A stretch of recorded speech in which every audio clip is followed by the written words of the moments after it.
Сәлеметсіздер ме балалар, жаратылыстану сабағына қош келдіңдер. Бүгінгі сабағымыздың тақырыбы ауырлық күші дегеніміз не? Күштің үш түрімен танысатын боламыз: серпімділік күші, үйкеліс күші және ауырлық күші. Өткен сабақтарда серпімділік күшімен танысқан болатынбыз. Бүгінгі сабақта ауырлық күшімен танысамыз.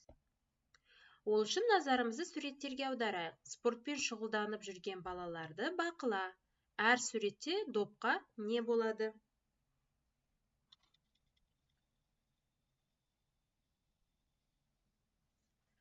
Әр суретте доп ұшады балалар. Дұрыс айтасыңдар. Себебі біз оларды тебеміз, соғамыз, ұрамыз. Соның әсерінен олар ұшады. Бірақ белгілі бір жерге жеткен кезде олар жерге құлайды. Неліктен доп жылдамдығы мен бағытын өзгертеді?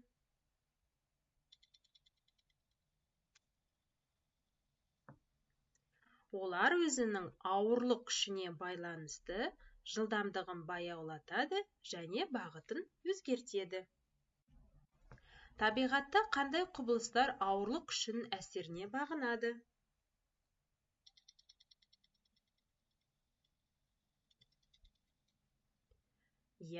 Мысалы, күз мезгіліндегі қатты нөсер жаңбырдың әсерінен бұтақтардың ауырлық күшінен төмен қарай түсуі, немесе жаңбырдың жерге ағуы.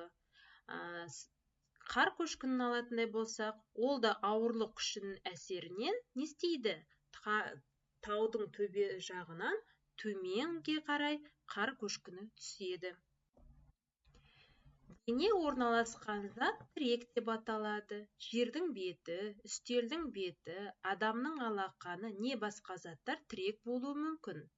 Мысалы, суретке назарымызды аударайық. Суретте бізде ваза тұр. Вазаның тірегі не бізде, балалар? Дұрыс айтасыңдар, үстел. Ал үстелдің тірегі ше? Үстелдің тірегі жер.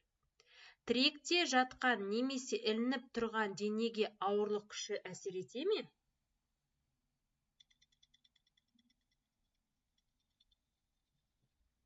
Әрине әсер етеді. Ауырлық күші қайда бағытталады?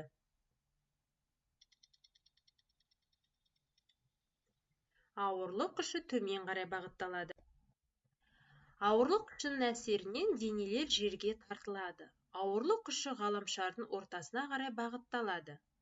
Дененің құлау жылдамдығы оның массасына байланысты емес екен, балалар. Сендер білесіңдер ме? Жерден ұшырылған жасанды серік ауырлық күшінің әсерінен оның айналасында ғана қозғалады екен. Үй тапсырмасы 38-39 беттерді мазмұндайсыңдар және зерттеуде берілген соны ата-аналарың көмегімен зерттеңдер. Назар салып тыңдағандарыңа рахмет.